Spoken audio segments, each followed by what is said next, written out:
Hello, I'm Dave and this is Logan, out once again for a walk in the countryside. Thanks for joining us. Now today we're at the pretty village of Piddlehinton in Dorset. It's located about 5 miles north of Dorchester in the Piddle Valley. And we're going to be walking a roughly 4.5 mile circular route. We'll have a look at a few things in the village before following the River Piddle south to the site of a deserted medieval village, and then west to Little Puddle Hill, then north across some superb Dorset countryside to join up with the Lackington Drove, and then back to Piddlehinton. Now I think that little drilling noise is a woodpecker, not 100% sure. Anyway, I'm filming right at the end of January. It's about 6 degrees, bit of a wind, so that's why Logan's got his fleece on today. But the sun is out and there's a bit of blue sky. Should be perfect conditions for walking. Do come along with us. Well, we'll start off with a little wander through the village, and what better place to begin with than the pub, which is just behind me here. And it's the Thimble Inn, the only pub in the village. It's a late 18th century, early 19th century building. Originally it was called the New Inn, and it shows on a 1902 map. It was renamed the Thimble in 1965, and I'll expect it'll be our final destination. Well, we're going to head south along the little road that goes through the village. I think it's called the B3143. Now just here on the left, looking back towards the pub, there used to be a mill here. Certainly there was one referred back to the 15th century. I think it was all dismantled in the 19th century. And I think this little stream here might have something to do with the mill, perhaps a leat, because the river is a little bit further over to the left. But the mill is certainly long gone. Oh gosh, look up there. Date on the side of that building, 1710. This is the little footpath sign that I was looking for. Should take us down towards the river. And this is our first sighting of the River Piddle. We've just come away from the village just temporarily. We will come back to it very shortly. And the river here, well, it's a chalk stream, and it rises north of here at Alton Pancras, and its course takes it 18 miles southeast to Wareham, where it flows into Poole Harbour. And local legend has it that the Victorians tried to change the name of the river to the River Puddle, as it sounded a little less rude than Piddle. Now the village name Piddlehinton has changed quite a bit over the centuries. Piddle, meaning marsh or fen, is mentioned in the Domesday Book, but by 1244 it was known as Piddlehinton, basically a estate on the River Piddle belonging to a religious community, or Hine Piddle, meaning marsh of the monks, which became corrupted for a while to Honey Puddle. But it's had various owners of the manor over the years. But there were originally 3 settlements here: Piddlehinton, Coombe Deverill and Muston to the south, but now there's just the one settlement. We've just made our way along a little footpath along the side of the Millennium Green. A little waterlogged, shall we say. We've had a fair bit of rain here recently, but luckily I've got waterproof shoes. And the Millennium Green itself is just over here. We can't go inside because dogs aren't allowed. They've got a little hook here that you can tie your dog up to. But it's basically just over 2 acres of land that was bought by the village residents in 1999. And there's a willow tunnel out there resembling a dragon. There's a time capsule buried under some Portland stone. Now you'll see there's a little boat out there. Now originally there was a boat called the Millennium Bell. It was donated by the RNLI, but that was replaced in 2018 by a different boat that's called the Piddle Pirate. I think it's actually a Devon yawl. I'm not 100% sure. Wow, that's my first sighting of snowdrops of the year. They seem to come out earlier as each year goes by, don't they?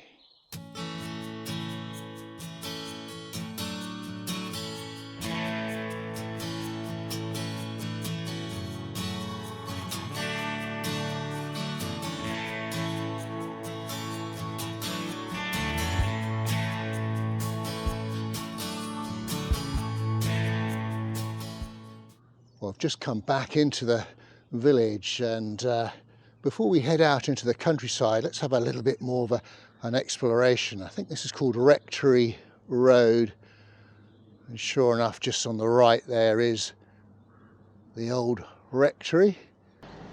Well, this is where we cross over the River Piddle once more.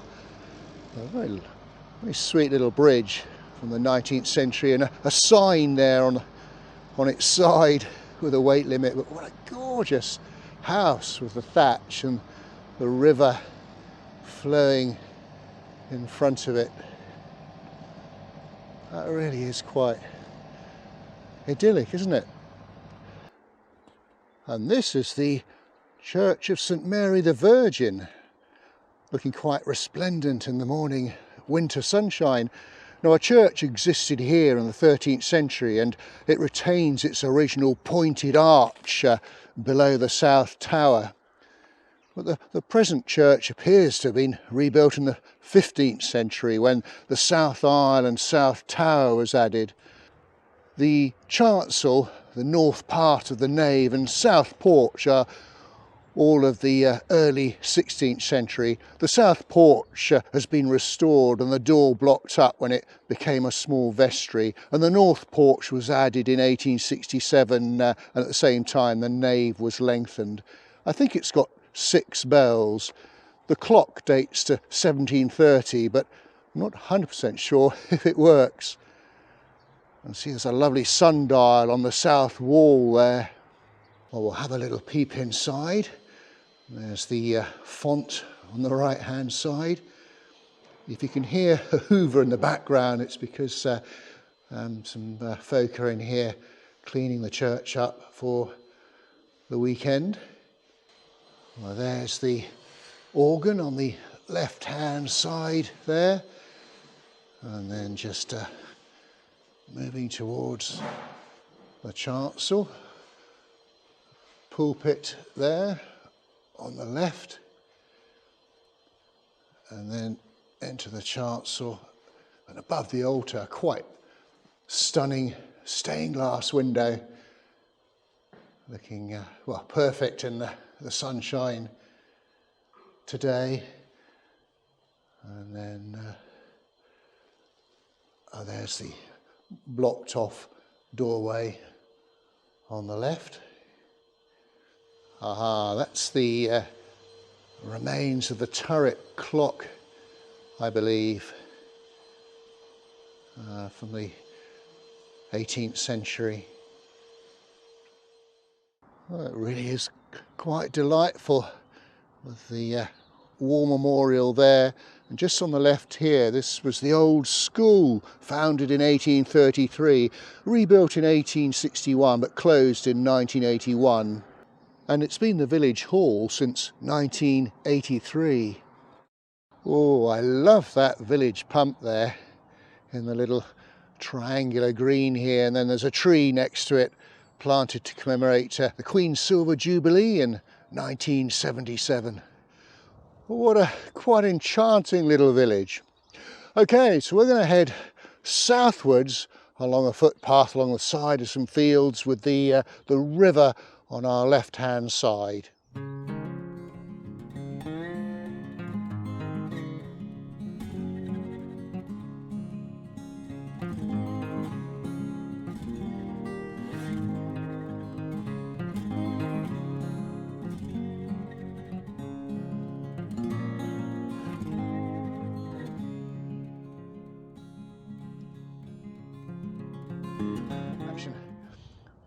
Well, just over the other side of the hedge, looking down into the river valley, and the river's pretty flooded down there, isn't it? And of course, these are all water meadows, and there'll be ditches and dikes and sluices, really just to ensure that there's a small layer of water on the ground in the winter to keep the frost off the grass. Of course, that will encourage lush spring growth and enable the farmers to have at least more than one cut of early hay. Oh, what a lovely sight. A couple of deer out in the middle of that field in the very far distance.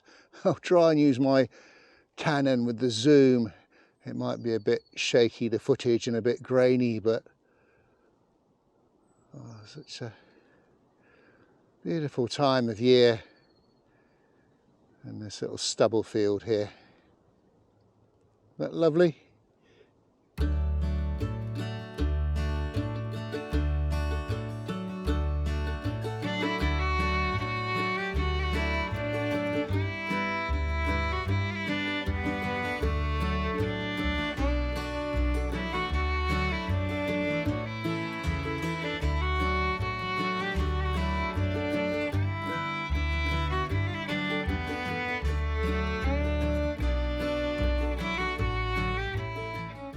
Oh, isn't that quite glorious? Little Puddle Farm. I think one of the buildings has got the date of 1622 on it, I'm not sure. But we're going to do a little detour past the farm further east. There's something I want to have a look at over there. Now, not sure if you're going to be able to see this or not, but well, you've got the River Piddle on my right here, and then just looking through to the field, I don't know if you can make out there are some earthworks there, but well, this is the location of a deserted medieval village, the village of Little Piddle. It all gets a bit confusing with all these piddles and puddles, but it covered about 32 acres and was surrounded by a bank up to 20 metres wide and 2 foot deep, and a ditch that was 15 metres wide. And then it had something like 8 platforms or terraces which related to the various plots, and there are hollows and tracks, but so most of the settlement on the southern side of the village was ploughed over. So I say that's on the sort of southern side of this little track. I mean, you can make out the indentations with the shadows, and then perhaps if I slowly pan over onto this side, yes, in the middle of that field there's certainly some hollows and banks and ditches there of a village that has long gone. Okay, well, we're going to leave Little Puddle Farm and head a sort of westerly direction. Just over to the east, I ought to mention something called the Enterprise Park. It's on a site of what was once a military camp that was established in the Second World War, and the land was requisitioned by the Ministry of Defence from the local landowner, and it functioned as a requisition and reinforcement camp, and later became a D-Day marshalling camp. There was something like 36,000 men stationed there, and I even read that Glenn Miller and his American swing dance band entertained the troops there. But after the war it was used as a base for national service and then to house homeless people, including Asian refugees from Uganda in the 1970s. It's now been split up and has got various owners and tenants, including a rugby club. Whew, a little uphill bit.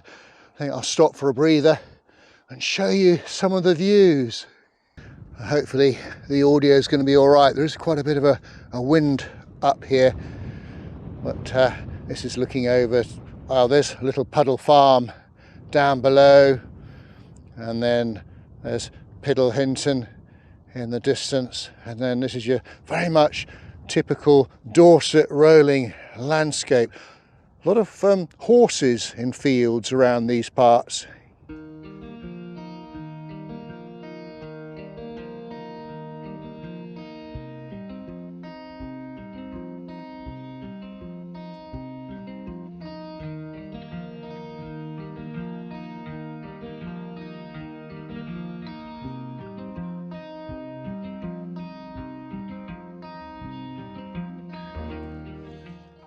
Well, I tell you, it's one of those really crisp, clear winter days.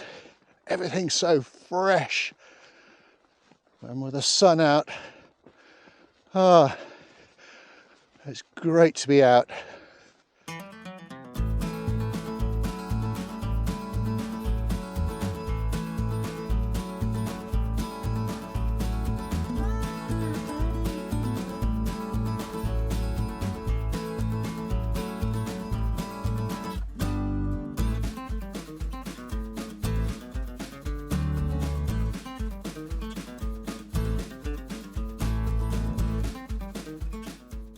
Well, another little pit stop to take in some of these views. This is kind of looking to the north. There is another sort of footpath that goes behind those trees there. So the bridleway that we're on at the moment sort of runs parallel to it. And I'll tell you, oh, if I still had my old horse, this would have been lovely having a canter along the side of this field, that's for sure.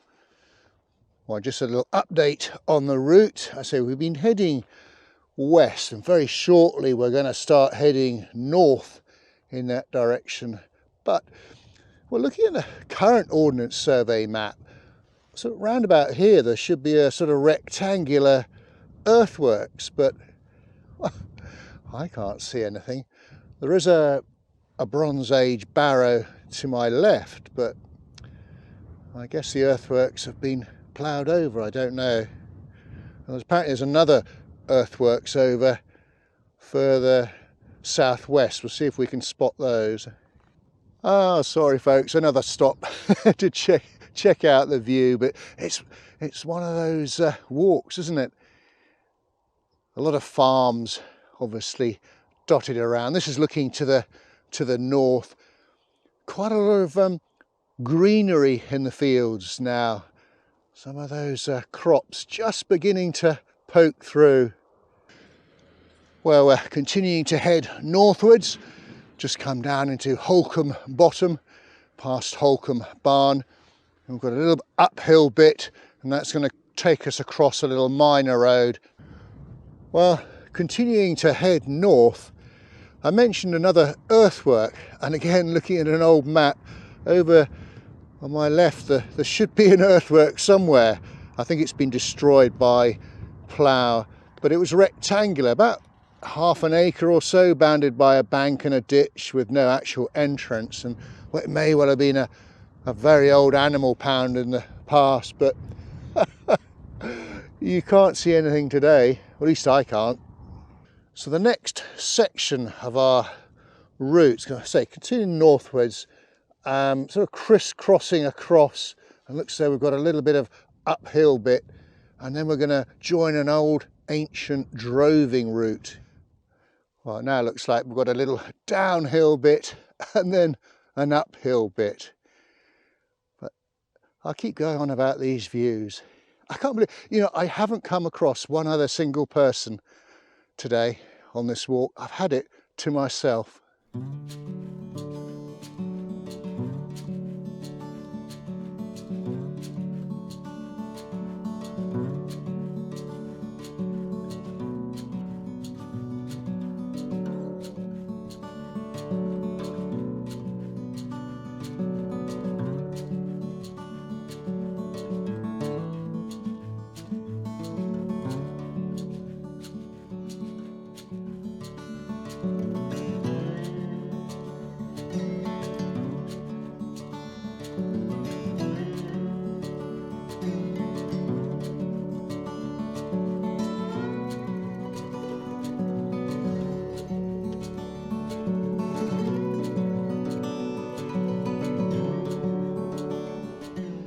Well, we've now joined up with the Lackington Drove, an old ancient drover's track.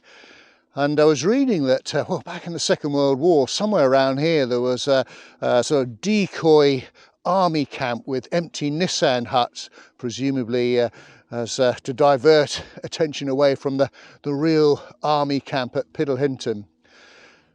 I tell you, the sun is quite glorious now. In fact, Logan's even taken his fleece off. Well, we're now dropping into the little hamlet of White Lackington, and our homeward route back to Piddlehinton is going to be down that route on the right there.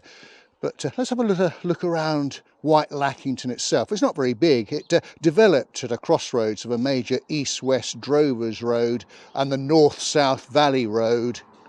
Well, what have we got here? Piddle juice. Well, I don't think Logan's that interested.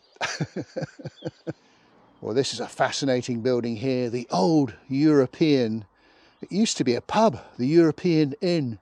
It dates from 1856 and shows on a 1902 map, but sadly closed in 2011. We're very much on the homeward leg now, on a little footpath beside a field between White Lackington and Piddlehinton. Just on my left here is a Lackington mill, which dates from the 18th century. I think it's still got its water wheel, not 100% sure, but it's hidden behind the hedge, so we can't see it, and obviously it's private.